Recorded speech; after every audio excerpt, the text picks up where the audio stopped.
guess you can call me a dreamer, but I do believe that things will change. We've been through the storm, we've gone through the valley. There's nowhere else to go but up. We shall overcome. We will. We shall overcome. Yeah. We shall overcome. Someday. Now if you believe that, just help me sing it. We shall overcome. We shall overcome. We shall overcome. We shall overcome racism. We shall overcome. Hatred. Someday. Jealousy. Now even if you don't believe it, help me say this. We'll walk hand in hand. I believe it. We'll walk hand in hand. I already see it. We'll walk hand in hand. Yeah. Someday. See, it don't matter what color you are, or where you come from. We'll walk hand in hand. You're my brother. We'll walk hand in hand. You're my sister, my friend. We'll walk hand in hand. Yeah. Someday. I really like this part right here. Freedom. We will all be free. We will all be free. We will all be free. I believe it and I receive it today. We will all be free. Freedom. Someday. Now just help me say it one more time if you believe that. We will all be free. We will all be free. Free from our father's sins. Free from our own sins. Free from racism. From jealousy, from hatred. We'll all be free. Someday. Let's take it to the chorus. Oh, deep in my heart. Deep in my heart. I do believe. I do believe. That We shall overcome. yes. Let it be today. Deep in my heart, I do believe we shall overcome someday.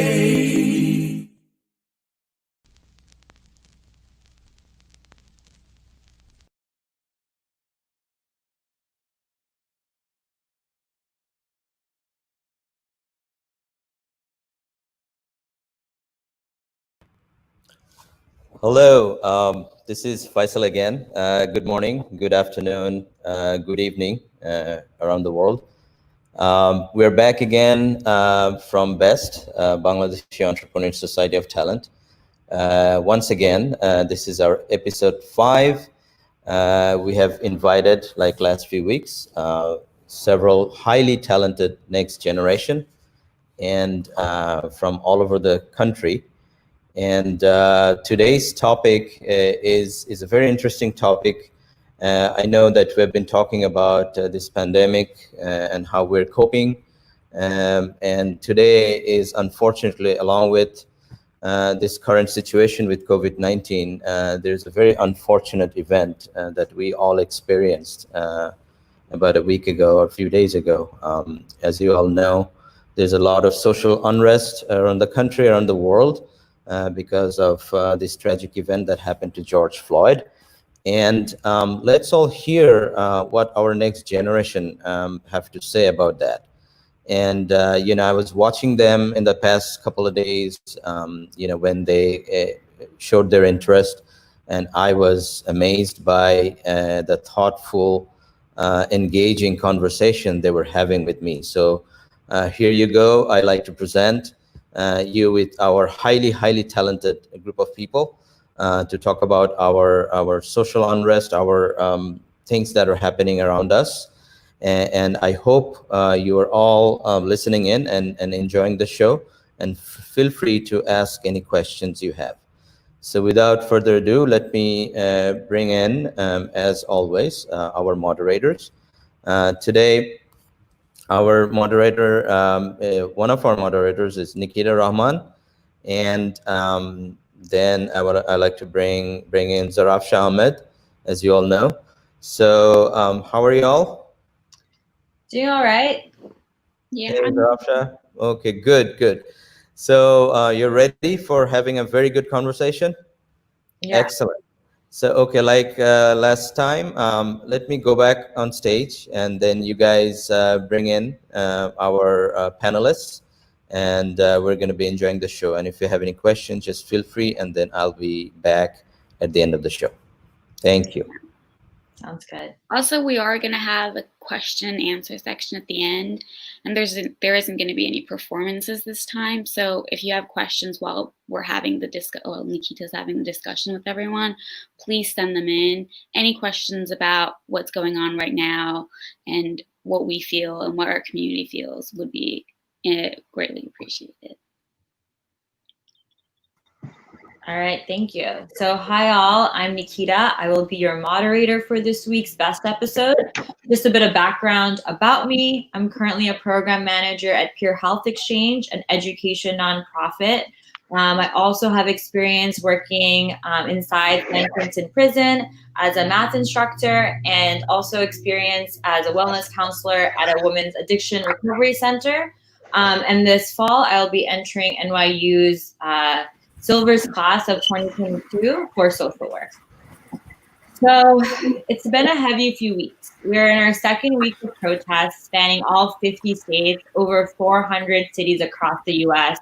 We've even seen protests all around the world in India, Iran, France, South Africa. And as we speak, there is a protest happening in DC with an expectation of over 1 million people. Which is going to be one of the largest protests since George Floyd's murder. So this week, we just want to discuss what's been driving these protests, take a deeper look into what our role is in the South Asian community, and then also just talk about the conversations we've been having with friends, family, abummus, and aunties and uncles. But first, let me introduce our wonderful panelists. So first, we have Sophia. Sophia has been a Maryland barred attorney for about 4 years, practicing in the area of civil litigation. She's currently taking a break to study for the Virginia bar. Hi, Sophia. Hi, everyone. Then we have Priyasha, who's currently employed as a business analyst for an accounting software company. Welcome, Priyasha. Hi, everybody. Then we have Alawi, who just graduated college. He currently works at the Islamic Leadership Institute of America as a director for advocacy and public policy, teaching the youth social studies through experience and interactive classes. Thank you so much for joining. Thank you. We have Simi, who's a junior at South County High School in Virginia and has done Indian classical dancing through most of her life. Hi, Simi. And then finally, then we have Nabil, who's currently a college student studying computer science. And then finally, we have Tonmoy, who's a graduate from Purdue University and studied economics and finance. He currently works in Chicago as an analyst for over 19 hospitals. Welcome, Tonmoy. Hello. All right. So first, I want to just take a step back. As South Asians, we owe a lot of the civil rights and liberties that we enjoy to the Black civil rights movement. Most of our families were actually able to come to the States due to the Immigration Act of 1965. Sophia, would you be able to walk us through a little bit about what the Black civil rights movement was and then how it really relates to our South Asian community in America? Yeah, sure. So just to give a very brief overview of our history, prior to the 1960s, Asians and Europeans and other nationalities were completely forbidden from entering the U.S. And immigration was not allowed. And then African Americans in the 1960s fought, protested against segregation, against racial discrimination, and they fought for their civil rights for the Black community. And this was known as the Civil Rights Movement. And this was in 1964, the Civil Rights Act was passed. And the idea that America as a white nation became increasingly unacceptable. So Congress then passed the Immigration and Nationality Act of 1965. So that act forbade discrimination in issuing immigrant visas. So Asians and Europeans and other nationalities were now allowed to enter the U.S. And they could not discriminate on the basis of race. And it basically, the Civil Rights Act and the Black Civil Rights Act movement paved the way for us South Asians to be here today. Thank you so much for that. So then in turn, do you think, like, us as a South Asian community, like, what responsibility do we have to support the movement and the protests happening right now? And then what are these protests? Like, what have they been in response to? And that's for the whole panel.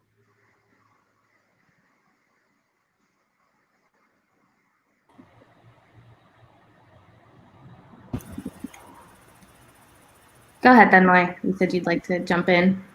Can we get Thenmoy on the screen?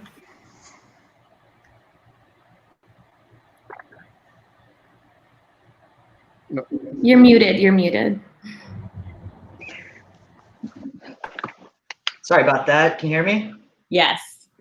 Great. So I just wanted to address that question by kind of parroting what Sophie was saying. The civil rights movement in the 60s has done so much for us as a community. We should feel responsible. Like, you know, for example, our ability to vote, the houses we have, our education, our way of life, those are all byproducts of that movement. So it's incredibly important that we appreciate that. And the least we can do is engage in the movement today and move it along as much as we can do.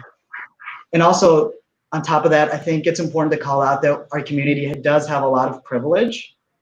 And with that said, that gives us a lot of ability to engage in different ways to help this movement along.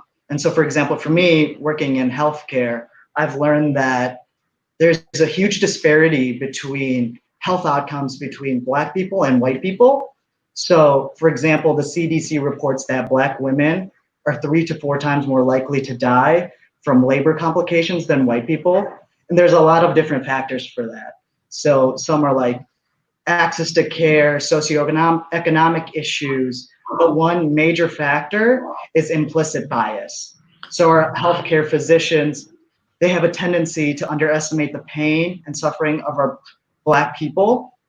And so we as a community that participate in the industry of healthcare, we need to unlearn these biases and acknowledge these biases exist in other people as well, and also develop systems that help eliminate this bias in the first place.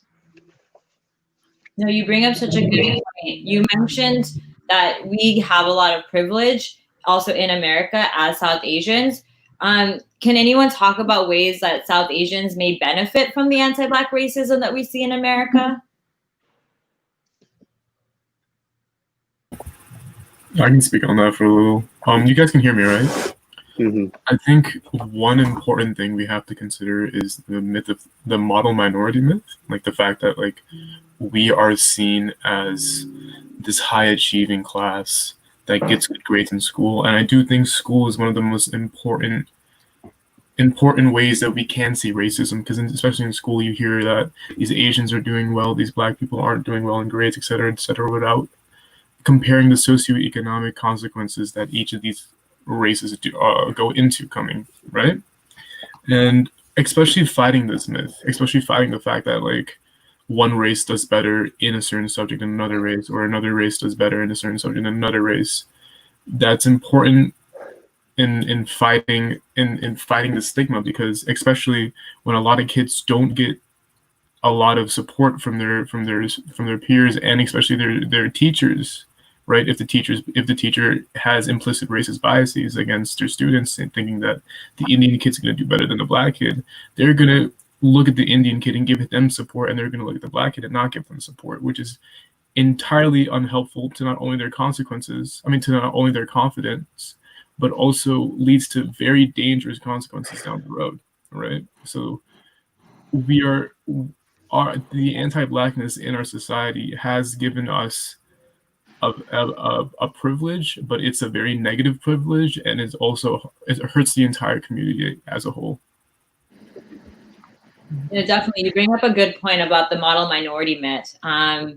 It kind of puts us against each other because we think, oh, we've worked hard, we just studied more. But as you bring up, there's so many other factors leading to that, implicit biases and other institutional structures that play into that we're ignoring if we just say, oh, it's because we studied hard. What other ways can y'all think about, unless anyone has anything to add to that? But I really want to talk about other ways that anti-Black racism like shows up in our community, because that's one example. Like I've heard people say, oh, we just study a lot. They're not working as hard as we are. That's why we've gone further. And that's an example. But what other examples can y'all think of when you have conversations with your aunties and uncles and just community in general?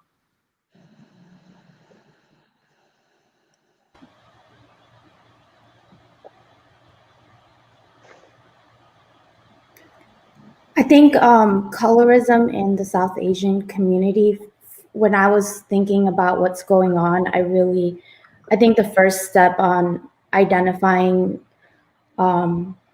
like some of the prejudices within our community, you have to see at what level is it apparent.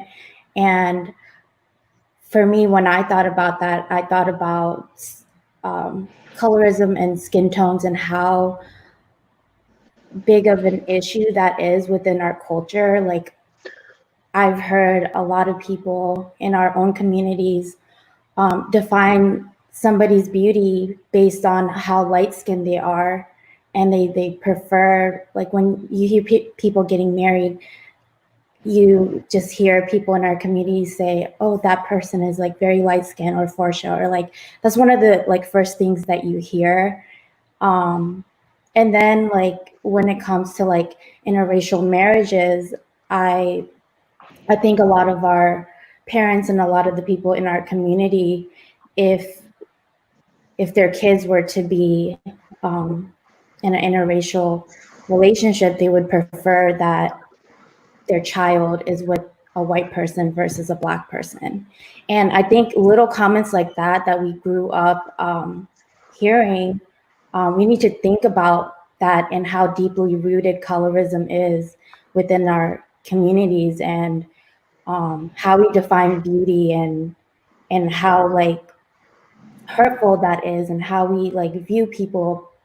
Like that colorism plays an impact on how we view people, just like other people do when they look at Black people. They have a total disregard for their lives just because of the color of their skin and the worth that they have as a human being.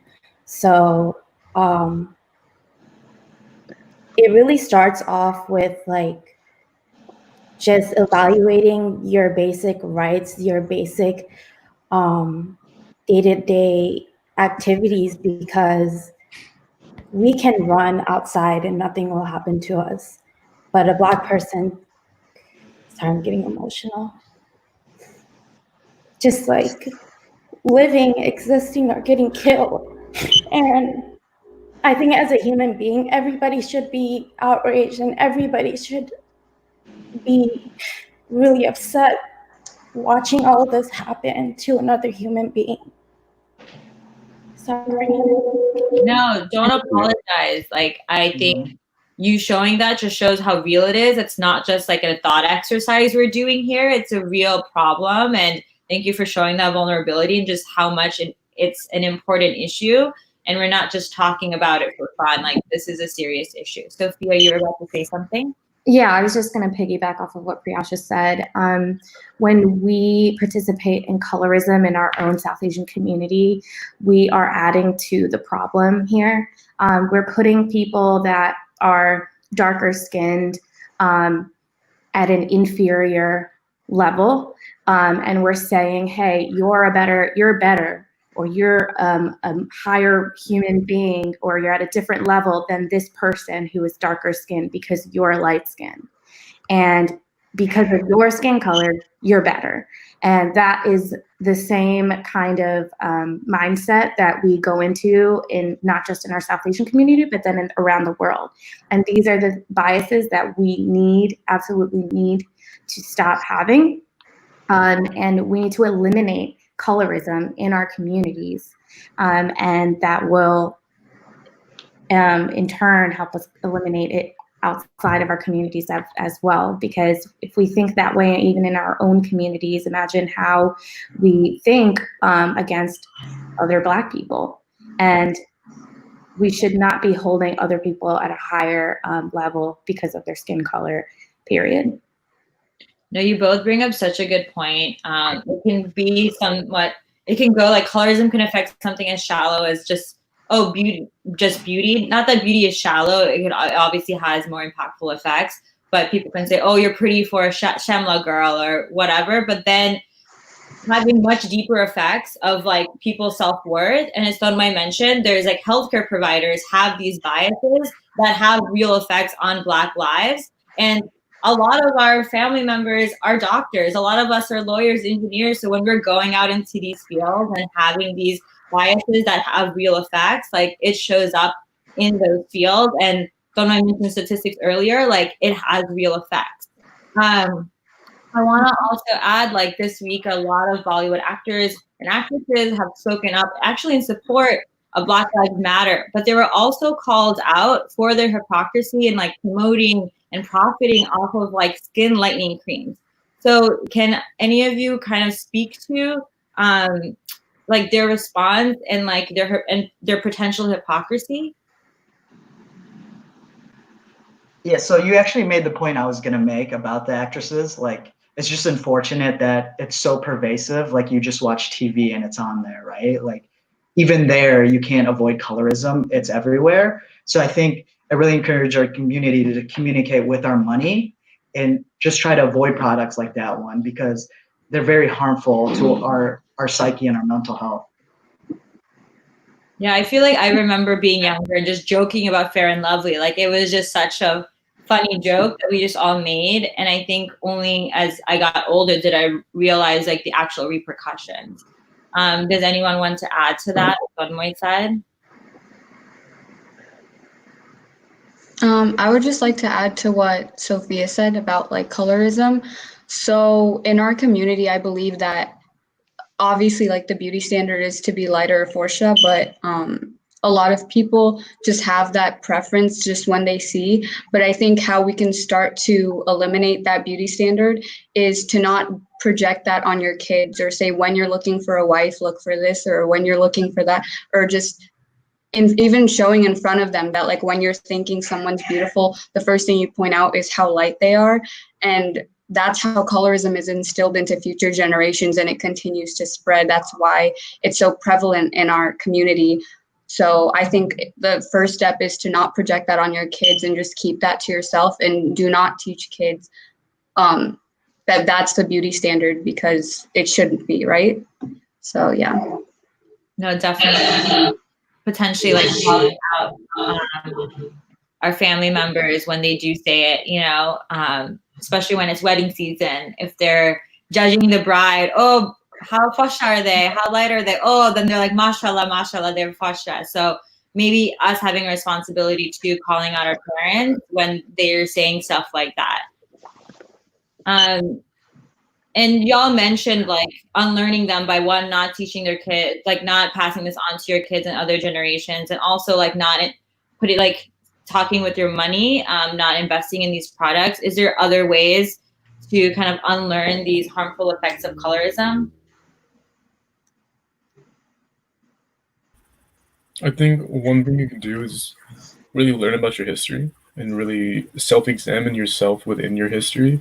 So I remember looking at this one post talking about how the British colonized us for 200 years, right? So that's 3 to 4 generations of thinking that the white man is superior, right? And that has some very harmful effects on one's psychology and how they view themselves, how they view their brothers and sisters, how they view the society around them, right? And understanding that your decision making and the way you look at society is based on events happening in the past is very, very important to self-criticism and to breaking out of the shell that the wounds of history have put you in, you know?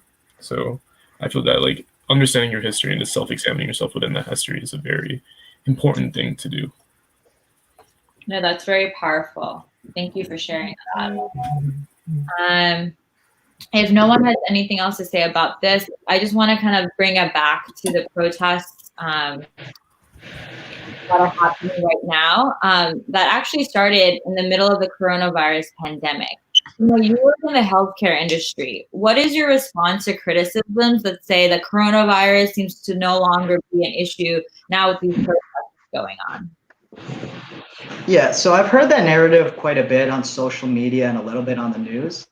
And I think the purpose of that argument is to somehow detract from the meaning of the protest by deflecting our attention away from the meaning and onto a different topic. And in this case, it's coronavirus. But I think what we all fundamentally understand is these protesters do know the risks of coronavirus. They just also know how dire the situation is with inequality, police brutality, and systemic oppression, that they're willing to self-sacrifice their own personal safety, whether it's, getting hit with rubber bullets or contracting coronavirus, getting mace, pepper spray, going to jail. They're willing to risk all those things for the purpose of spreading their message and pushing their cause forward. And just tying it back to what I do with healthcare. So our clinicians at our hospitals decided to take 9 minutes on one knee and just in solidarity to the movement, to the protest, just support our community. And I think it's important to think that, hey, these clinicians, they understand the risks and issues surrounding coronavirus more than most. So it's really hopeful to see them also support the protests in that way. Thank you for framing that. I wanted to kind of piggyback off of someone like we already kind of talked about how risky, how the kind of risk that Black people face all the time, even if them going for a run, them just getting pulled over, they're already getting killed. So it's just their lives before even coronavirus has been so risky, and that it's important for them to keep the momentum right now and fight, because there's so many Black lives that are unreported, that are killed, and so many people being forgotten. And it's important that this is not just a trend, that this is actual progress and change that's going on. Mm-hmm. Yeah, and I think, as you mentioned, Tanmoy, just the Black community was the most impacted by coronavirus. And so the fact that with that, even not despite, but with that, they still are risking their lives even further to exposure, that just shows how important and dire this movement is. Right, and just to reiterate your point, I did read today that George Floyd actually had coronavirus, and it's just sad to think that, he recovered, and the thing that actually ended up killing him was police brutality. So I think that conceptually in itself explains why the protests are fighting. Wow, that's powerful.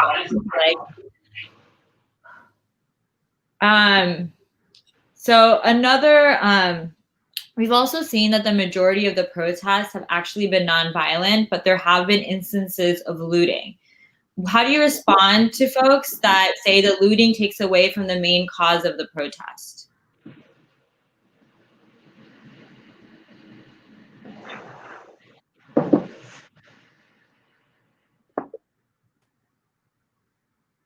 So I've seen a lot of people try to use looting and rioting as a refocus to the real issue here.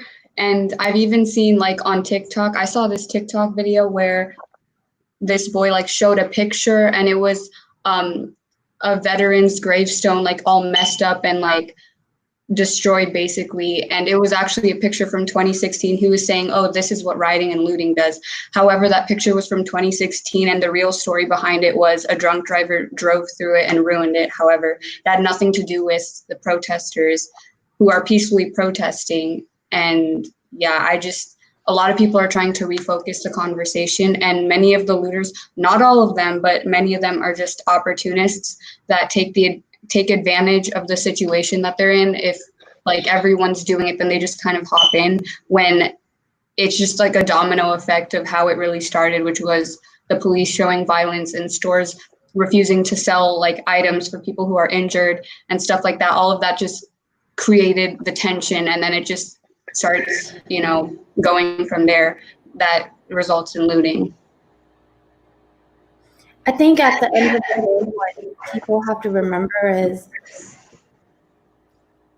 with all this looting and stuff, they're all materialistic things that can be rebuilt and can be bought again, and people can recover from it. But at the end of the day, these Black lives are gone forever. That's somebody's father, somebody's daughter, somebody's mother, brother, sister, and that person is living with that pain that no material thing and nothing can bring them back. So if these people are more focused on looting than other human beings' lives, then they need to reevaluate themselves and their priorities and kind of like get a reality check of like what's more important. Like when you die, you don't take any of these things with you. And Black people are dying every day, and the only reason why these officers are even getting any sort of punishment is because of the protests and because people are fighting for justice. Whereas like if the justice was right from the beginning, then we wouldn't have to do this. But the reality, the blueprint of America, we like to say that it's like free and equal, but it's not. That freedom and that equality does not apply to Black people. The blueprint of this country is systematic oppression and institutional racism. And the protesting has never stopped. Like Black people have to protest to earn basic rights. And that's what they've always had to do. And that's what they're still having to do. And it's not, for us, it's automatically given to us because of all the people that have fought and lost their lives. And we're just reaping the benefits of their fight while they're having to fight every day that they wake up. We really That's why people are protesting. And you just see so many people doing the same types of crime, and they're white and they don't go to jail. They're unharmed, and they already have like so many laws are being broken, so many rights are being broken by corrupt police officers that don't even give these people a reason as to why they're being detained, and they're forced to comply because they don't want to get killed at the end of the day. And even when they do comply, same thing, they still get shot. So the reality is that the blueprint of this country was set up to always keep the Black community from being equal. And that's the reality. And like saying that this is the land of the free and it's equal is just it's just not the reality. That was really well said. On my side. Yeah, no, go ahead. So I was just going to say that with systematic oppression, it's not something we can sympathize with or relate with. You know, we as a community have faced prejudices, but the systematic oppression that Black people face every day is unprecedented. And so we as a community should be cautious about how we dictate how they should react to the protest and whether or not they should act this way versus that way, because we don't understand the struggle in the way that they do. No, that's a really good point. I think Trevor Noah a few days ago also said that something like there's usually a social contract where people act in a certain way. But as all of you have pointed out, that it just seems in some ways the police have broken that social contract of like how you're supposed to respond to situations. And so in that way, looting is also like, why should people respect that social contract when it's been broken by our state and our country? And then I want to also ask, like, we've now seen so much, like, we've all seen videos of police using a lot of force, a lot of like aggregated force. And most recently, I saw one of a 75-year-old in Buffalo who was just shoved and then hit his head on the sidewalk. And I saw that. And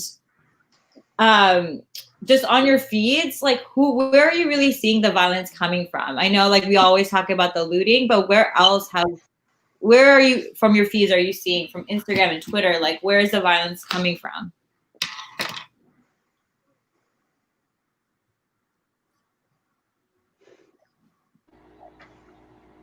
So I just wanted to talk about, I wanted to go back just a little bit on the protesting. Yeah.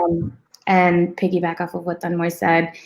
It's absolutely not our place to ever tell a Black person who has been oppressed their entire lives and their forefathers have been oppressed, to tell them how to deal with this kind of oppression and to deal with their brothers and sisters and family members and their community being murdered.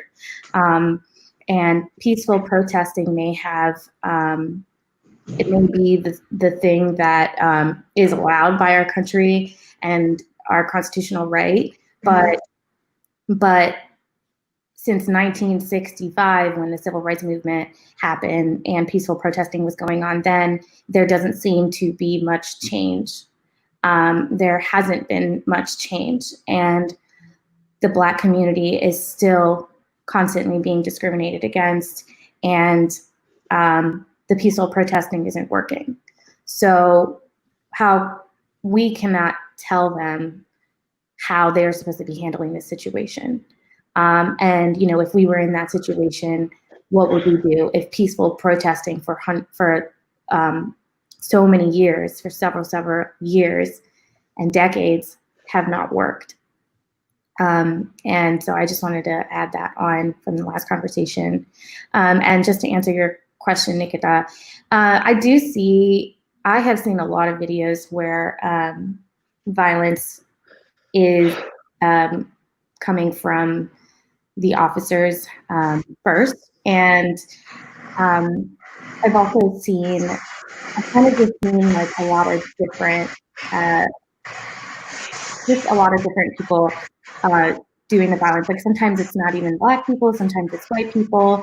And, again, I think that is not really our place to talk about when it comes to why are the Black people looting, or why are they, or who is causing the violence in that sense, because I'm not sure if that's really that important, other than police are taking advantage of this to use their weapons and their brutality in this situation. And they should not be doing that. So. No, that's well said. I feel like with what I'm hearing from a lot of you too is that there's so many things that are kind of shifting the narratives away from the actual motives of the protest and what the injustice is. So whether it's, why aren't we paying attention to the coronavirus? What about the looters? Oh, this isn't violent, but some of that narrative takes away from what they're actually fighting. And then, Sophia, you also mentioned that there have been in the past kind of like instances where, like, I forget how you phrased it, but sometimes like just being peaceful doesn't lead to progress. And, in the past, there have been instances of like violent uprisings that have led to like progress, right, and liberty, including like Stonewall, even in the Boston Tea Party in America, that eventually led to other events that led to America's independence, to like Bangladesh's own independence. Do any of you think we're sort of in a moment right now where these protests and there might be some property damage, but is that leading to the progress that we need?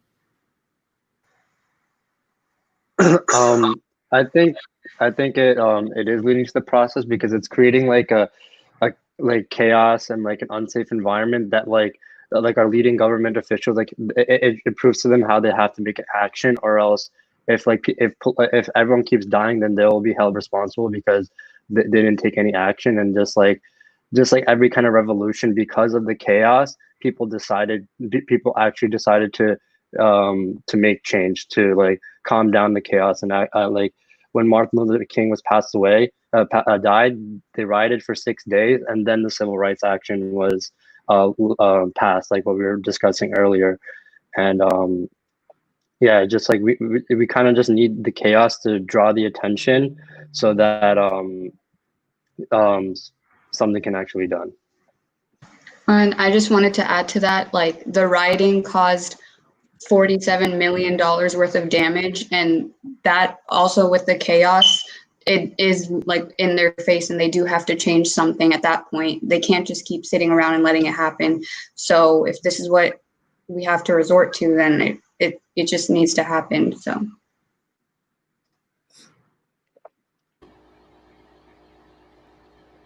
Does anyone want to add to that? I can add one more little thing. Like it also shows right now that like the police, I mean like the government, like right now their solution is to just like fight off the protesters to stop the protests. But like if people still continue going to protest, they're going to realize that that's not effective, and how like these, like you can't just like kill the lives of that don't matter in order to solve this problem, because it's just like yeah, they can't just be using excessive force to stop people from protesting, because people are still protesting every day. It's not stopping them. Definitely. So I think Sorry, I think one of the downfalls of the riots have been rioting in some of the low income communities, and I think that was something I wasn't aware of until I saw a video. And I think people who are expressing this anger, and I've seen videos of people just rioting just for the purpose of breaking stuff, and they're not people of color, and they're just doing it because it's they just kind of want to be part of that chaos without actually fighting for the purpose. And I think when it comes to like I think something that people who are doing this, they need to keep in mind that there's a difference between rioting on Wall Street versus rioting in a lower income community, because those communities, because of like systematic oppression, already don't have the resources that they need, and people just going in there and having like a total disregard of like who lives in that community and what resources are important for them to survive. I think that's like an important point to remember, that you want to kind of make this, you want to get your point across to the people that aren't losing everything, that already have the money, that already can recover from riots and looting, versus like Black-owned businesses or minority-owned businesses and resources that can be impacted by these actions. definitely. I want to switch gears for a little bit just to talk about the coordinated like military response we've seen actually from the police. So just for some context, the NYPD's budget for this year was $6 billion. That's with the P. And their budget actually hasn't even been touched in the last 2 decades, like no cuts in their budget. And the budget for the LAPD actually took over 50% of the entire city's budget. When the country was hit by the coronavirus pandemic, we saw how the US struggled to create like a coordinated and swift response. We're months into the pandemic, and there still seems to be shortages here and there. Like we saw that we struggled to provide doctors and nurses, essential workers with like protective gear. Yet when the protest started, we saw police what seemed like an infinite supply of like riot gear, tear gas, protective shields, face shields. That what do you think of that balance? Like, do you think this is the appropriate ways for cities to be distributing their resources? I wish to speak on that. So I think the biggest thing we have to take into consideration is the way that America deals with its social problems. So for most of its history, instead of actually looking at the root causes of crime and the root causes of why crime occurs, for example, homelessness, mental illness, not getting adequate facility, et cetera, they just look at crime to be managed rather than solved. So if you're affected by a social problem such as poverty or economic downfall, you instead go to jail. There's a book called Are Prisons Obsolete by Angela Davis, and she speaks about how the current system that we have of the current like mass incarceration system came out of the industrialization of America. So you know how like the coal mines and all that type of stuff, right? The coal mines started shutting down. We started moving from a factory economy to a service economy, and in that process, a lot of people lost their jobs because it's a completely different skill set.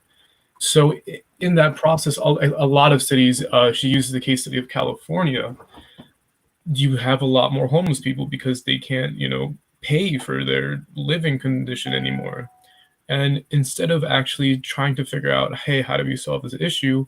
What happened was that the California legal, like the laws of California actually became much more stringent in order to criminalize homelessness, right? There's vagrant laws. You can't be outside. You can't be here. You can't be there. You can't loiter, et cetera, et cetera. So now all of these homeless people have just went to jail. It's not in their head. It's not in people's heads anymore that there's a bunch of homeless people without jobs anymore. So you just segregate the social problem from the rest of the society, and you just completely forget to stop thinking. You just completely stop thinking about it, right? And it's an issue of both parties. Like, it's not a Democrat Republican thing, because both of them are doing the same thing, right? So when we see that riot gear is being easily brought out to the streets, when we can't afford anything from medical housing, it's a response. It's because of the fact that almost our entire history, since prisons, which were an American product, were created in the first place, right? For our 400-year history or whatever, we've been using we've been using the penal system, we've been using very violent means to try and manage social issues rather than solve them in an empathetic way. So, yeah.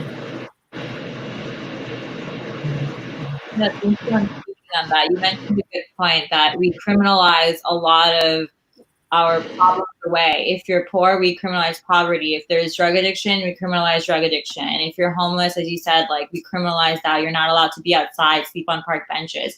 So instead of solving it, we seem to just put them in prison and the police to do so. So you kind of touch upon people have been talking about something needs to change with something needs to change. So what is that change? And you touched upon some other things. What are other forms of police reform that are good to happen?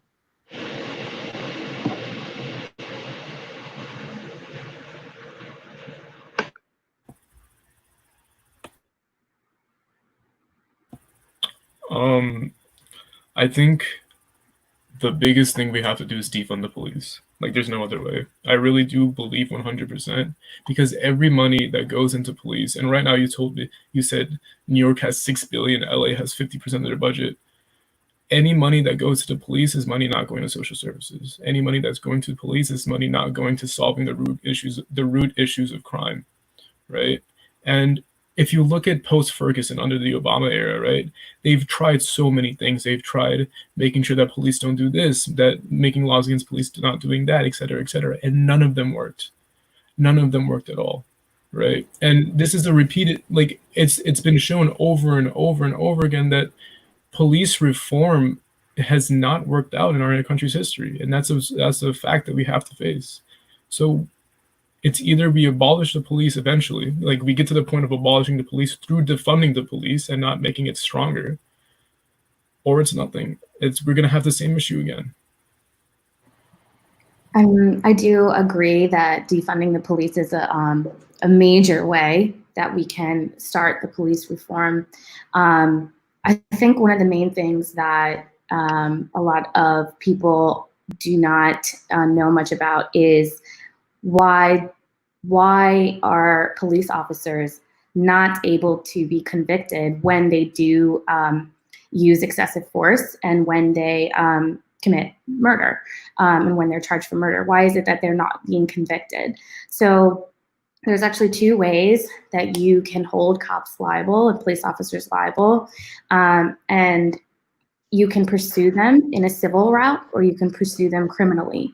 And the main difference is when you're pursuing a cop by civil charges, you're actually trying to get some sort of monetary compensation, whereas in criminal lawsuits, you're trying to get a punishment like prison time or jail time, etc.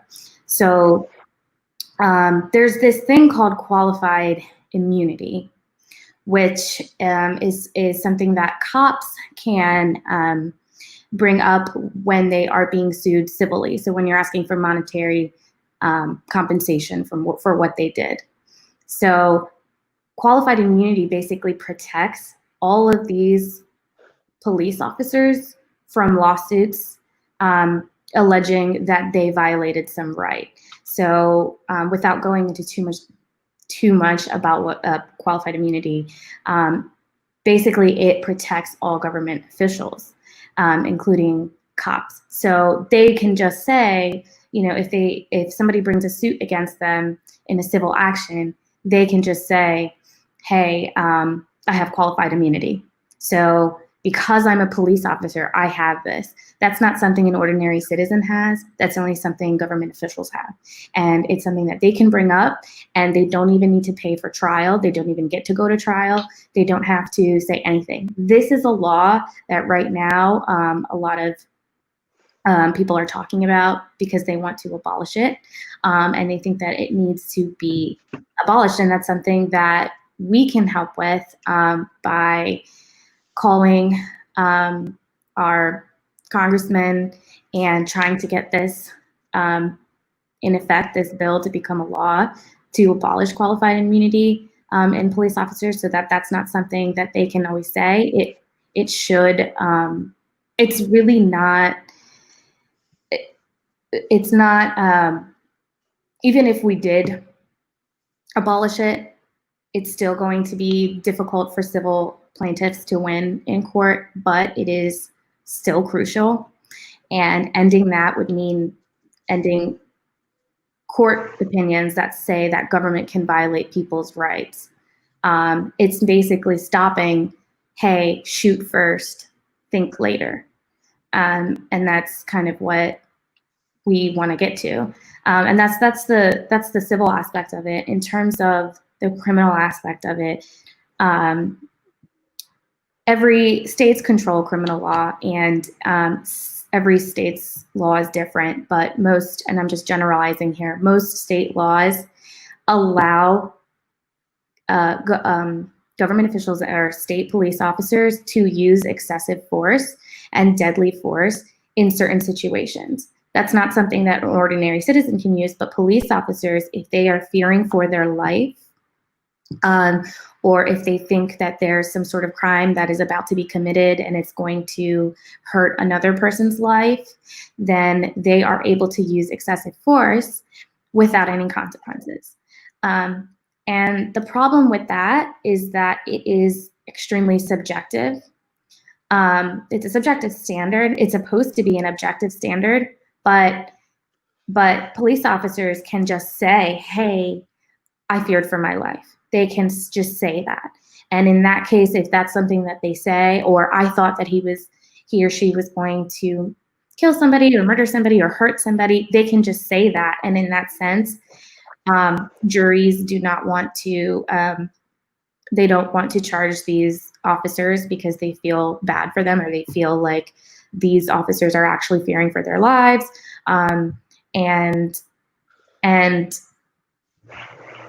basically that's not, again, it's just a subjective, it's subjective, and we can't allow excessive force and deadly force in these situations. The standards should be much lower than that. So basically there needs to be a lot of policy change to fix this issue. We need to be able to have police be accountable, and like accountability is the main thing. If they think that they can just use deadly force and excessive force, and all they have to say is, yes, I was scared for my life, then they will continue to do it. And if they continue to not be convicted, then they will continue to use excessive force, even when it's not needed, as long as they can say, hey, I needed to use it. And again, it's your word, it's the police officer's word against somebody who may be dead, so they don't have a word. They don't have anything. The other side has nothing. They cannot say anything because they're dead.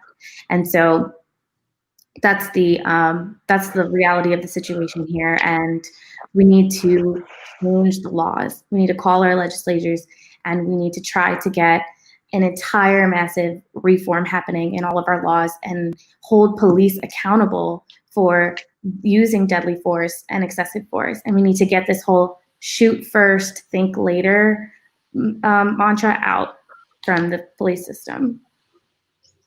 No, thank you for that really in like the depth you provided for the qualified immunity. I think that's a really good context. Just something I saw that kind of when you were saying how subjective it was, I saw an article that said police threw tear gas, and when a protester threw it back, like police threw tear gas at a crowd, and then when someone threw it back at the police, that person was charged with assaulting the police officer with deadly force, even though when the police did it in that way, that didn't count as assault with deadly force. So just how subjective it is was just really highlighted for that. So I just kind of want to think, we're just going to kind of shift over to some of the Q&A section for this. I think we have some questions coming in through our live, so Zarafsha will lead that portion. Thank you, you guys. I think we've had a very important discussion, and we've talked about a lot of different things. So, and we've used a lot of different concepts, and I think a lot of people right now know is carry on this conversation outside of just this show. So do you guys, what are your recommendations, or what do you guys suggest where people should learn more about systemic racism, or just racism in America and police brutality, or the police system in America? What kind of different kind of resources that you guys use to educate yourself and to inform yourself? I think one of the most important things, or one of the things that our community kind of doesn't engage enough in, is this education. We kind of are content in being separated from the issue and kind of just dismissing the issue because it hasn't affected us. And so where can we go to educate ourselves? So personally, I like listening to podcasts. Right now I'm listening to 1619, which is a series of episodes where they discuss systemic oppression, starting with slavery and how the ghosts of slavery still live on today in a lot of the systems that we have now. And then I also listen to this podcast called Pod Saves America and Pod Saves the People. And those podcasts are hosted by Obama's former speechwriters, and Pod Saves the People is by DeRay McKesson, who is a well-known civil rights activist. Yeah, definitely. I think podcasts are, when you're not having to just read through a bunch of heavy jargon and someone's explaining it to you, it can be very easy, especially you can listen to a podcast anywhere. And so that's Right. very accessible. Anybody else? I know I personally think documentaries are a very good way to engage in this discussion because it does provide a lot of visuals and a lot of different people talking about the issue, especially I think the two documentaries on Netflix, both like the 13th, which is about mass incarceration, and also Now They See Us, which is about like the Exonerated Five, and that's more of like a TV series. But they're both they both highlight specific issues in like the judicial system that disproportionately affects Black communities. So and it's also, you know, everyone's on like Netflix right now. So I think taking a moment to watch something as serious as this and keep this conversation going is very important. Nikita, you wanted to share something? Yeah, Alawi actually mentioned this book, but I have it here too. Our Prison's Obsolete. I've read half of it. It's like a little more than 100 pages. So if there is somewhere you want to start, and I know a lot of books can seem like really dense, but this one's really approachable. And Angela Davis is such a good writer, and so if you want just to at least start, and like prison abolition is such a big word, and you might not know what that might look like. But she does a really good job at breaking that down and like how we got there. So I think Alawi is also mentioning like the history of how we got here, and so it provides a really good history of that. And so I've committed to like finish reading this week. Yeah, I think reading especially is one of like the most engaging way to, or like most beneficial way to like engage in this conversation. It does provide, and there's like so many things out there.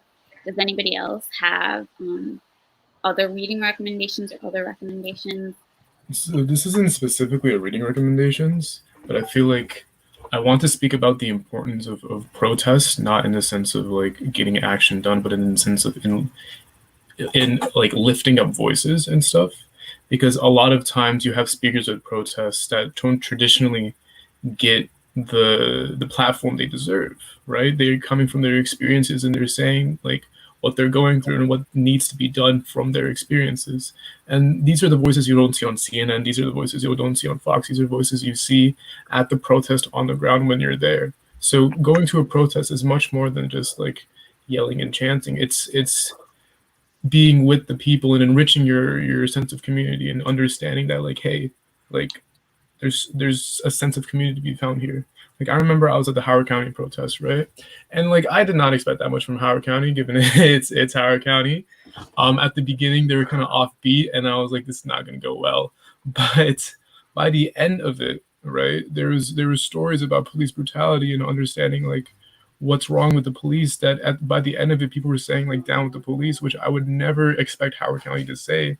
But through these stories, through these experiences, they did that, right? So the protests, going to a protest is a very learning experience. So I would recommend going to a protest. Yeah, I would also recommend speaking to your own friends that are Black, and I've like seen a lot of my friends post like how they're feeling and what they're going through, and a lot of the stories that they shared, I didn't even realize that I wasn't aware of their reality and how they're feeling right now and what it's like to be in their shoes. And you know, we just take a lot for granted, and because it doesn't impact us personally, I don't think we are aware of like how deeply rooted these problems are, and the reality of our neighbors, our friends, and people who are like very close to us. And I just found that checking in on them and asking them how they're getting through this and how they really feel, that's just like, for me personally, it makes me want to fight harder and like speak up more. Whereas like there's so many times I've seen racism, I've heard it, and I haven't I didn't say anything because I was scared to confront people. And I think a lot of this stuff starts with yourself and having these conversations with yourself, with your parents, with your community, and taking the initiative to change. And every day you wake up, you can learn something and change and undo a lot of the things that we've learned in our community about racism and like the things that we were taught, the prejudice that exist. I had a friend that said he's tired of always having to look over his shoulder, and nobody should ever feel like that. And it's just really unfortunate. Yeah, no, definitely. I think it's definitely impossible for us to like understand because, at the end of the day, we can just check out of this conversation. And we have to understand that we have that privilege, and the Black community just can't. This is their reality every day, in and out. And it's not like they can just be like, oh, today I don't want to be, what do you call it, harassed or like face police brutality or racism. And I think it's also important to recognize that the violence and like the violent racism in America is not just from the police. It is largely from the police because, the Ahmaud Arbery case, that was just like vigilant civilians taking things on their own hands. And so I think it's important to recognize that our what Priyasha said, that this is like a terrifying reality for Black people. It's not just like you lose out on a couple of opportunities because people are racist. Your like life is threatened every single day. And I think, and one of the questions that somebody asked is that the police and prisons profit off of this systemic racism, and that the root of a lot of these problems is capitalism. And I guess I could add also that like the American military and just like the military industrial complex is just a major part of the American economy. And so what do you think capitalism has a role in all of this? And you can also talk about like the response people had, focusing more on the rioting and the looting than like the lives actually lost because of police brutality. Yeah, I think there's certain industries that just shouldn't be capitalistic in nature, namely education and the jail system. Jail should not be profiting off the bodies they keep in jail. So that's just something to think about. Does somebody want to talk about how prisons and the police and just like that system profits off of just Black bodies and Black and brown bodies? Because I think a lot of people don't really recognize this because, as Alawi said, this community and this like problem is segregated away from our like public consciousness. So does somebody want to explain that? Yeah, so like I think one of the biggest examples that you could see about this is the school to prison pipeline, right? So when a community isn't doing that well, school funds are being cut because they need to save money somewhere. But when people aren't in school and people aren't like doing something active, they're going to be just minding their own business, doing something else. However, when you criminalize being human because you're scared of Black and brown people outside, right, they're going to go to jail. And eventually you get into this very vicious cycle of the school getting cut because more money needs to go into policing, and because more money is going to policing, the school's getting cut even more. And it's a cycle you get to a point where you just start privatizing the school with voucher systems and stuff like that. So only the people who already have stuff are able to get an education. And I think if you want to take this back to capitalism, capitalism is more than just a value creation, like a way of like creating value. Capitalism is really a mentality. a mentality of viewing the world as resources rather than having intrinsic value. When you put a number on everything, when you put a number on a life, when you put a number on society, when you put a number on all these things, you're going to run into very deep problems, which we have right now. You know, the military industrial complex happens because of this thinking.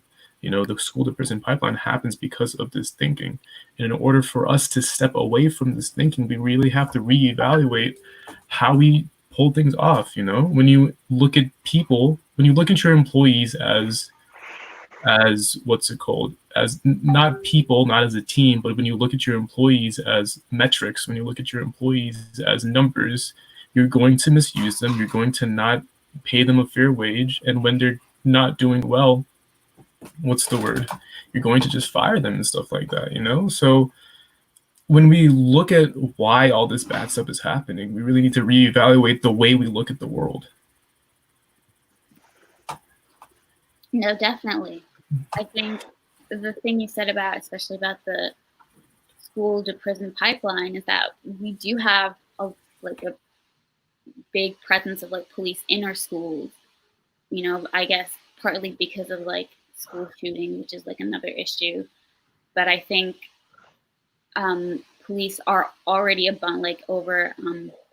represented in impoverished like Black and brown communities, and on top of that, when you have police in schools, it kind of leads to this pipeline that creates this this cycle of, you know, injustice, like in poverty and then prison, and then, you know, you keep these communities in the same cycle, like static in the same cycle, and like only getting worse.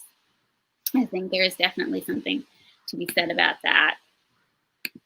I think we've had a really great discussion so far, and there's definitely, as we're nearing like over an hour, I think we realize that there's just like so many things that we could be talking about. This discussion can't be like limited to just one show, I think.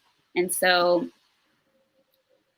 definitely one thing I encourage everyone watching, everyone participating, is to keep this conversation and this momentum going, and kind of be more mindful about the things that are happening and engage in more, you know, these discussions that confront ourselves and confront, you know, our communities of what role we're playing in these social issues, and how we might be perpetrating things, and how we could be better. I think most of all, one of the things that a lot of people have mentioned during these discussions is that you don't have to just be not racist, you have to actively be anti-racist. There's a great book called How to Be Anti-Racist that kind of talks about how to be anti-racist by Ibram X. Kendi.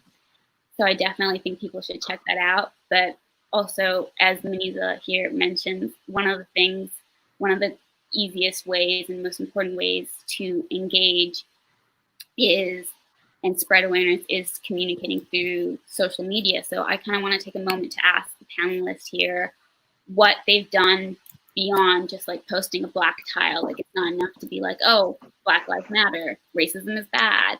You have to actively be part of dismantling the system. Yeah, in any way that you can. You don't have to do everything yourself. So I want to ask the panelists how you guys have been committing to the cause this week, how you have educated yourself, how you donated, petitioned, or shared awareness, and or had like tough conversations with certain people, and also maybe other ways that other people can do participate in this conversation and can commit to being anti-racist.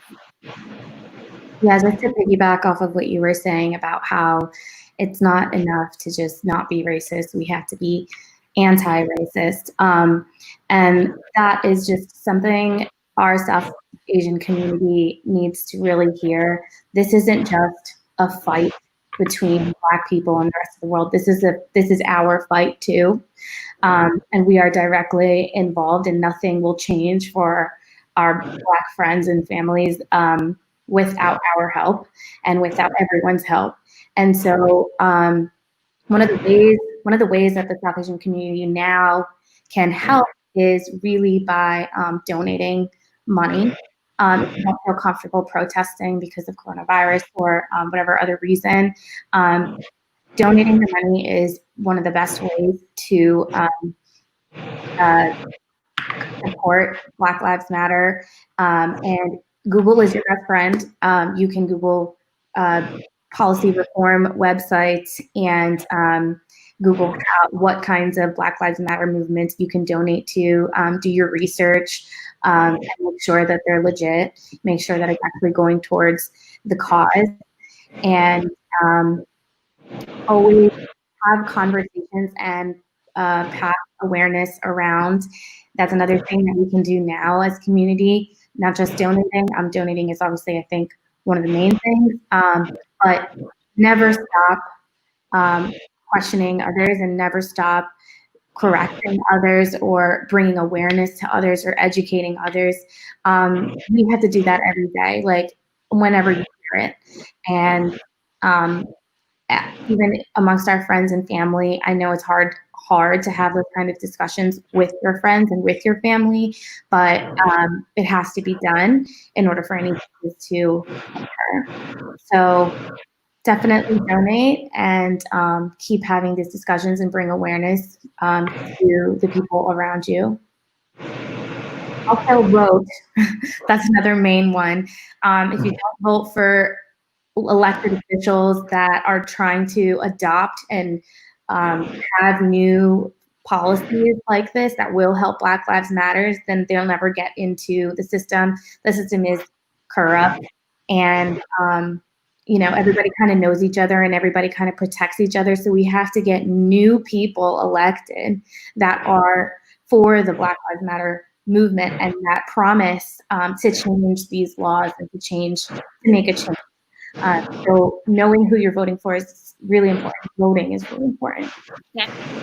And I think it's also important to pressure your representatives, whether it's like your mayor, your congressman, into, actually doing things that are important. Because I think a lot of, and it's not just as simple as being like, oh, Democrats versus Republicans. I think a lot of people are like, oh, just vote Trump out of the office. And so that's not going to like fix the larger issue. So definitely be informed on who you're voting. And when you do vote, make sure the people that you voted for are actually following through on the things that they said that you voted them to do. So definitely emailing them, calling them. I know it sounds like it may sound scary to some people, but that's what representatives are for, to listen to what you have to say, to make sure the things that you want, that your community wants, is being represented in the government, and that the government is, reflecting your needs. So I think, and, a lot of people also, one of the important things about voting is that, in relation to the earlier conversation about the prison system and the mass incarceration, is that a lot of these Black and brown people don't have a voice, because once you're like a felon, you don't have the right to vote anymore. So a lot of people that are most affected by these issues just can't even vote. And so it's our responsibility, because we do have, the ability to vote, to take the time to vote, thoughtfully and like consider, rather than just like voting based on whatever. So does anybody else want to share how else they've participated in the policy? Anything, if you're going to protest or just like sharing stuff online? Yeah, so this is a bit smaller than the initiatives you guys had stated, but I've been trying to be a little more cognizant in how I spend my money. And so being so far from home, I order out a lot. So instead of ordering from the Taco Bell's, Wendy's, I'm looking to support more restaurants that are owned by Black business owners. And so I'm hoping in that way I can at least talk with my money, No, definitely. And I think this isn't just for restaurants. I think for anything, like if you want to read about like books about Black Lives Matter, or like books about how to be anti-racist, you should be buying that from Amazon, because that kind of inadvertently helps the system. You should look towards contributing to Black-owned bookstores or buying, clothes or kind of using resources from these Black-owned companies. Definitely. Terasa, I think you were going to say something.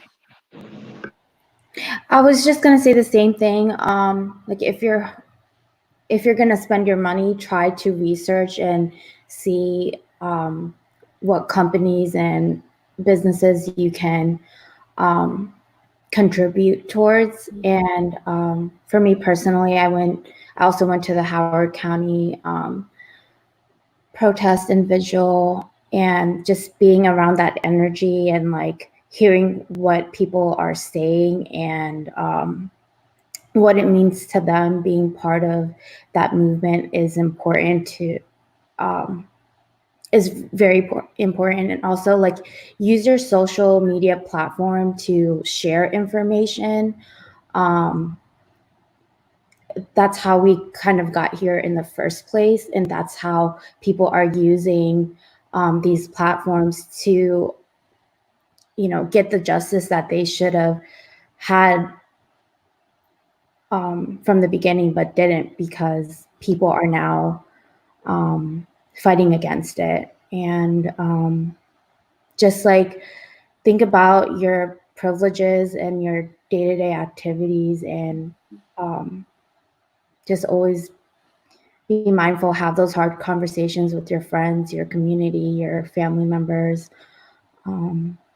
Exactly. And I think, as Farhana just mentioned, it's not just important to be like, oh, today, like this week, Black Lives Matter, or like it's like racism is bad. I think you have to kind of continue having these tough conversations wherever down the road that they happen, that they come up. And one of the things is, it's not just important to confront other people, you have to be confronting yourself as well.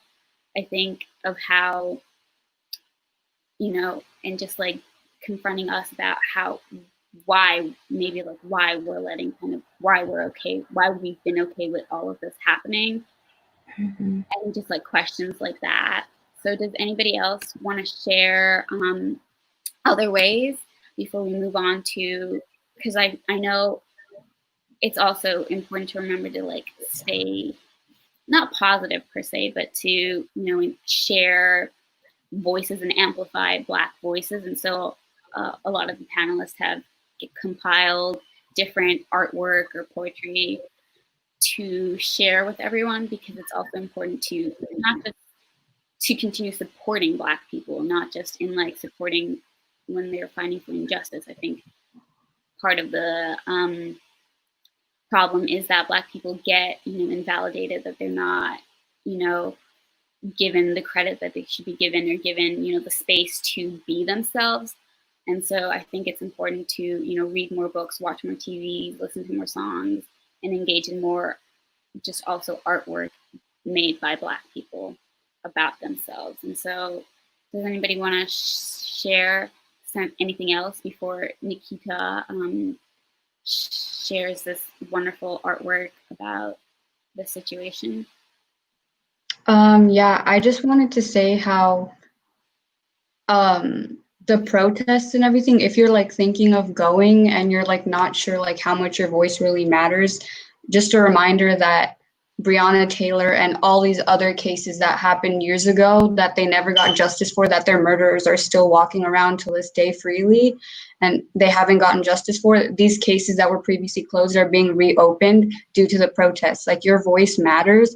And even if you think you see a post that someone reposted, you're like, oh, I don't need to post it, they already did. You have followers that other people don't, and just continue to have those conversations with your family and spread information, spread resources, and spread petitions and donation links and everything you can, because like, you don't know how powerful your voice can really be to people that haven't seen that around. You can educate someone. Like, I've been getting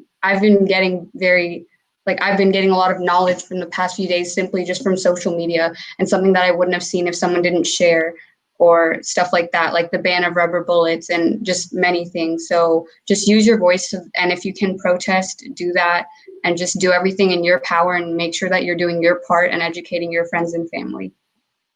Exactly. it's important to remember that just because you know something, that you've seen something, that doesn't mean everyone around you is automatically going to know that too, because you know.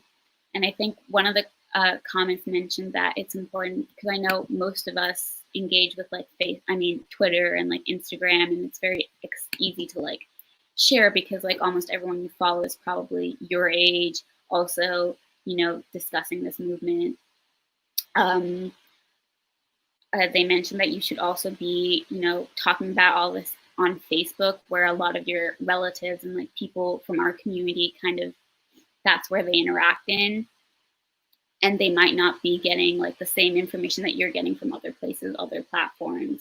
So remember to share where you can and when you can. So thank you, everyone, for this incredible discussion. I think it's always important to have this discussion, not just now, you know, even down the road, as we mentioned multiple times, and keep this conversation going. So now we're gonna move on to the sharing portion of like things that we found this week that have inspired us or impacted us, or, you know, shown a powerful message.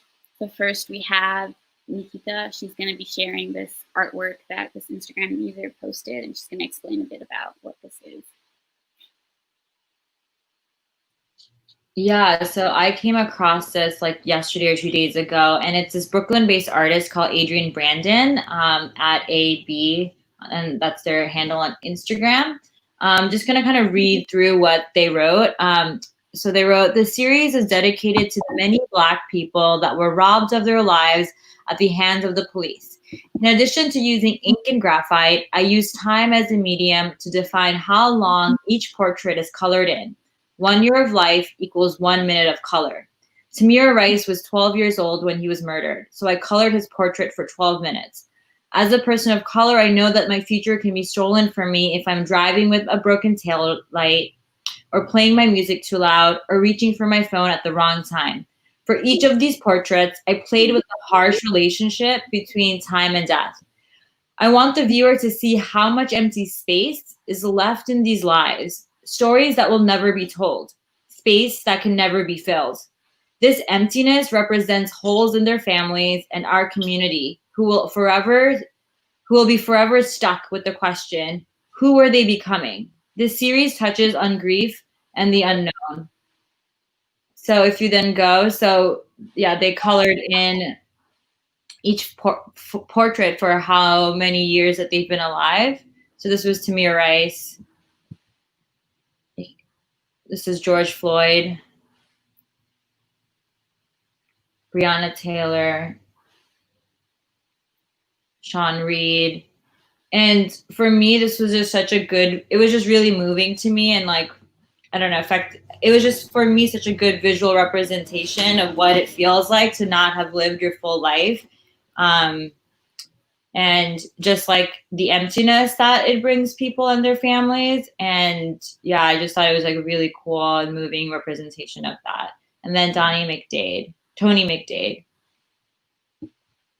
Eric Garner, David McAdie. Yeah.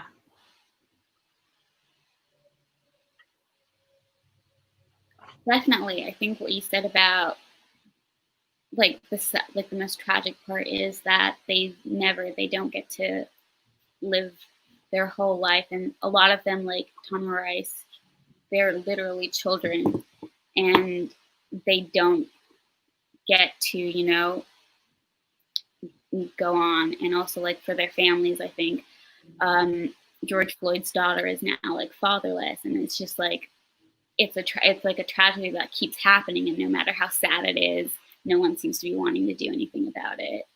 So thank you for sharing that, Nikita. Alawi is going to share some artwork that his friends have done and explain what they are. Yeah, so this guy, I think he's from LA. I'm not sure about the specific location, but the person seen in the photo, the cop, is actually the police. Is supposed to be the police officer that kneeled on the neck of Mr. George Floyd. And as you can see, it's a very visual representation of white supremacy. It's a very visual representation of like all the negative things that has brought us to this moment. Like you could see, like if you zoom into the details, you can see like the eye being the camera, like being the eye camera, the body camera for the thing. And then if you zoom into the face, you can see all these other representations of white supremacy and American violence. And it's very moving because it kind of shows all the violence that America does have in full vision.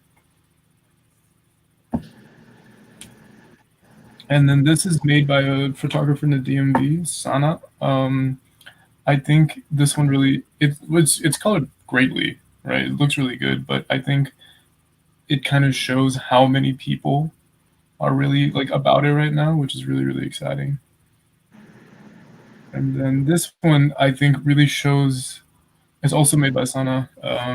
She's in the DMV. Y'all should support her, but this one really shows like I guess kind of a new reality, you know, in the face of police repression. A lot of the protesters from Ferguson actually were murdered suspiciously, and we're very scared of doing the same thing to the protesters today, right? This is the way we have to take photography, and like this is the way that we represent ourselves today. So I think that really kind of spoke to me. Yeah, definitely. Those were very beautiful. Thank you for sharing. I think what you mentioned about like photography and protest, it's very important, I think, for anyone that is going to protest and taking pictures and like photographers out there, because even that has like a certain amount of privilege in it. Because I don't know if you guys remember that really incredible picture from the Ferguson movement, where there's like the black, it's like there's like a firecracker, I think, in like that black man's hand, and he's wearing like a shirt that's like the American flag, and that picture and that photographer won a Pulitzer Prize, but the man in the picture, was one of the people that suspiciously died.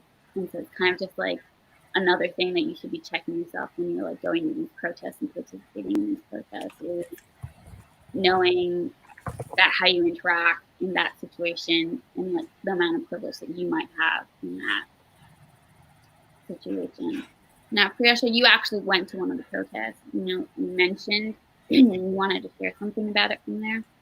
Yeah, so I went to one of the protests and I actually bought this mask that says "I can't breathe," and the person I bought it from, it was a Black-owned business, and I just want people to keep reading this. I can't breathe. I can't breathe. That's just like, hearing it just like makes my body tremble, because it's just so scary, what George Floyd went through, and not just him, but all of the Black lives we have lost because of racism. And during this whole pandemic, I've been complaining about wearing a mask and not being able to breathe. But here, like, not being able to breathe, I can just take off my mask whenever I want.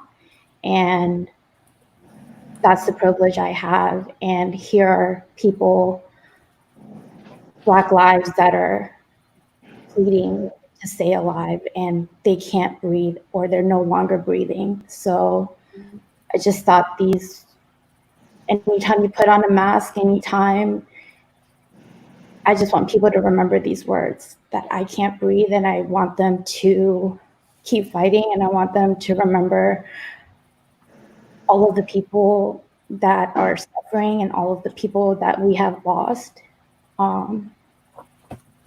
because people couldn't accept them for who they are and are intimidated just by the color of their skin. Definitely.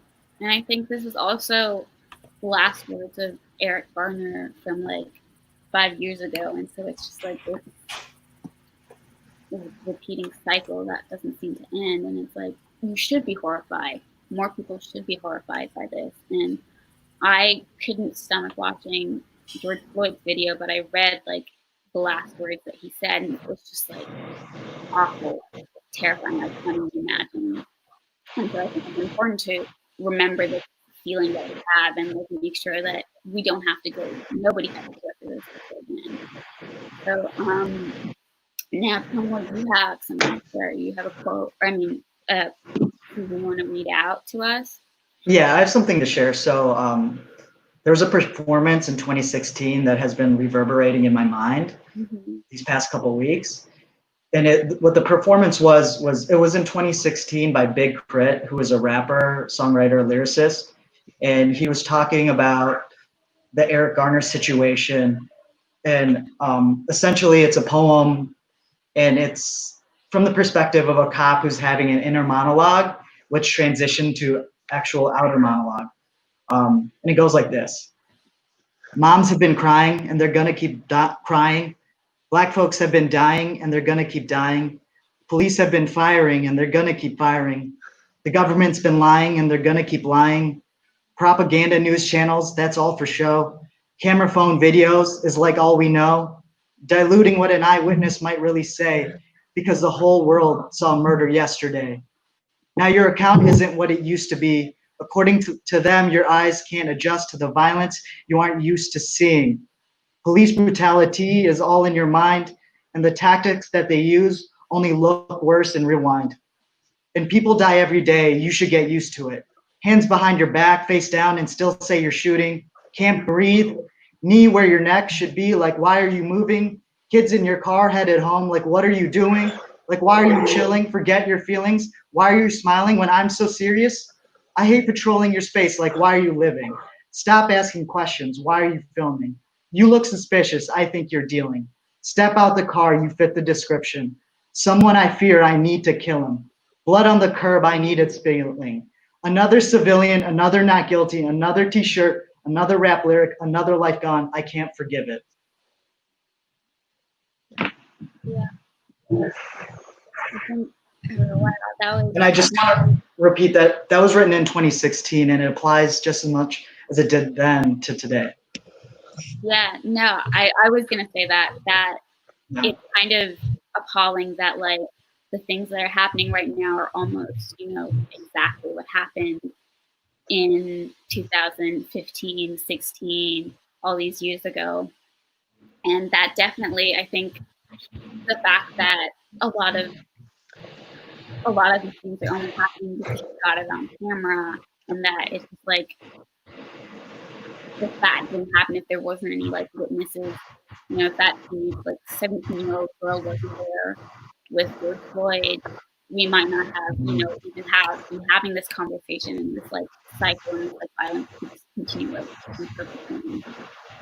So thank you for sharing that. I think a lot of like the things, the resources and like artwork and poetry from back then are still applicable today, and it shouldn't be. Like not even just like 5 years ago. I think some like the quotes and like interviews from like activists from all the way from like the civil rights era are still applicable today, and that's like the great show. Like Josh said, like this is like the tragedy of it all is that it like keeps continuing and has been continuing, and that's why people are so angry right now. So, Simi, you wanted to share something? Yeah, I would just like to share like a short tweet that I saw that I think is a really good comparison to police brutality, because you'll always have those people that say, oh, it's just one bad cop. You can't generalize cops or whatever. So this is in relevance to that. It says, have you ever heard anyone say it's just one bad doctor? No, they lose their licenses, they get sued, they get thrown in jail for medical malpractices. Why? Because there's no room for mistakes or error in a profession that you swear to protect and help people.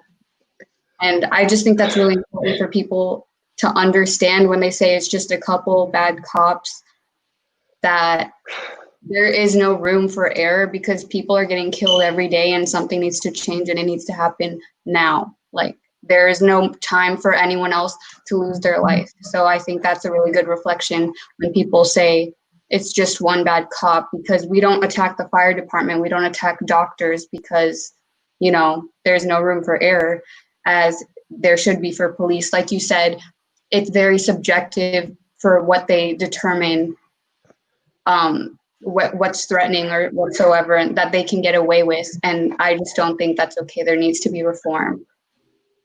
Definitely. I think especially right now we're seeing like at all these protests, it's hard to be like, oh, it's only one or two bad cops when so many, like we're seeing so many instances of like violence happening, not just violence like being perpetrated by like the police officers, but like all the other police officers that are around them kind of letting it happen.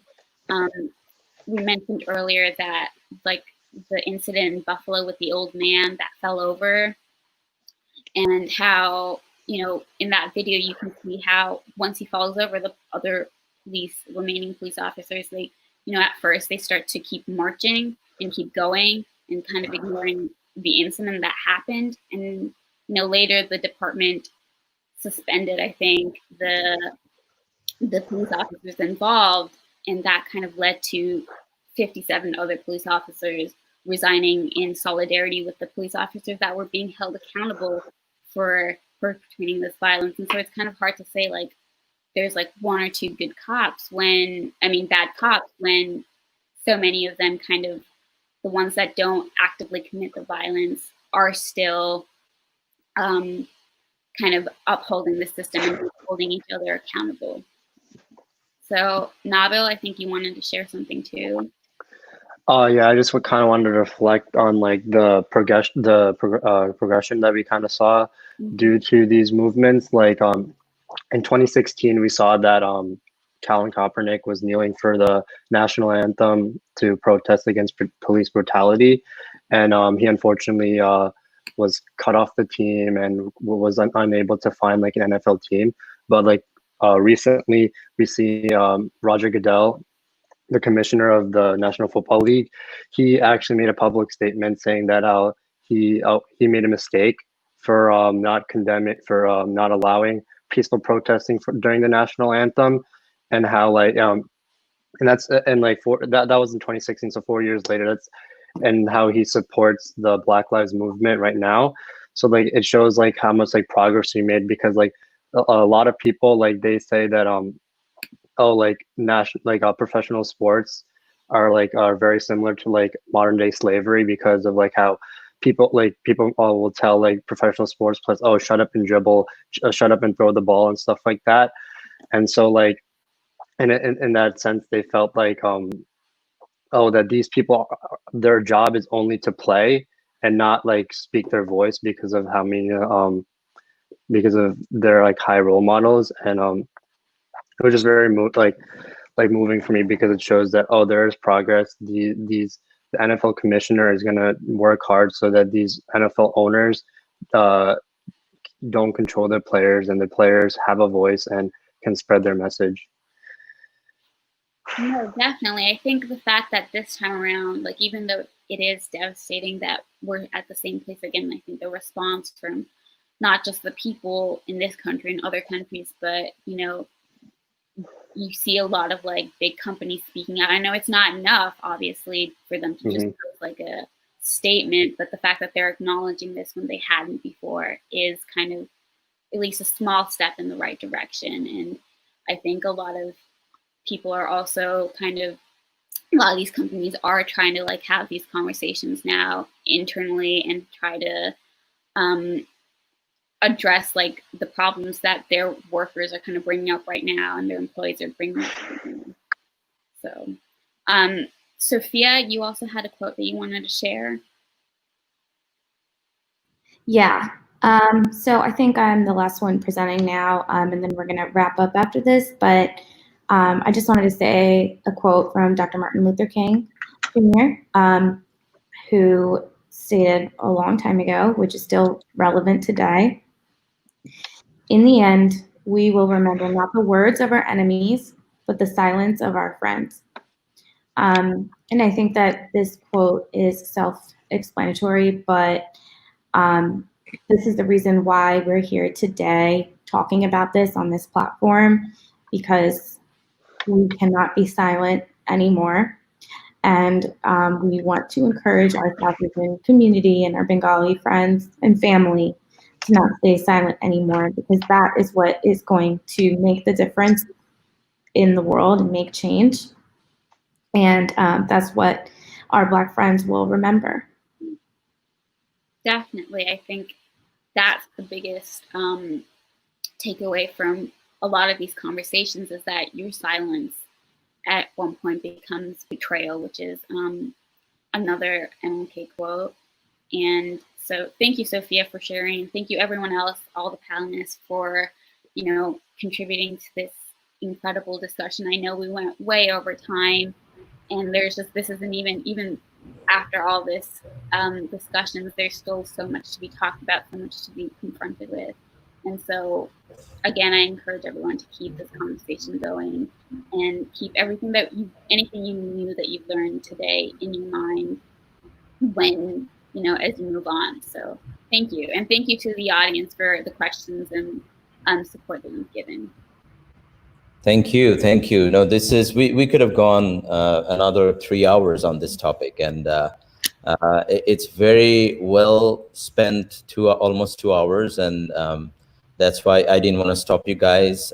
Seriously, I mean, your discussion, your comments, that just makes me so passionate. So I don't know what's the right word, but there is hope. There is hope. You are the leaders, and all these thought-provoking discussions make me very, very emotional.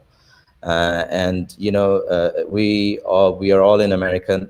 We're all Americans with our own heritage from Bangladesh and the rest of the South Asian community. But we need you guys to come up front. You're the next leaders. And I can't thank you enough for taking the time to talk about all this. And I like to encourage the parents who are watching, and please bring your kids, bring your children in front of this stage, in front of this platform. I've been saying that over and over again. And just imagine, listening to you, the next leaders of our community, what you feel, what you think, and this is so right on. So that gives me hope, that gives us all hope. And the last thing that you already mentioned, the primary election just happened, on most of the states, Maryland being one of the last one, and we just did that. I highly recommend. Our presidential election is coming. This is the most important time, and I encourage each and every one of you to go and vote and show your leadership and your opinion to the rest of the world. And thank you again. Before we go, there are two things. One is our next week's topic is going to be mental health. We're all locked down. We're still staying home. We're doing, trying very hard to do all the day-to-day activities, staying at home, but sometimes we get frustrated. We feel suffocated. So it's very, very important to discuss about our mental health along with physical health. So that's the topic of next week. So I'd like to invite you all to again tune in next Saturday, right, and at noon, 12 o'clock Eastern. And the last but not least, thank you again, our two moderators. You guys have done an excellent job.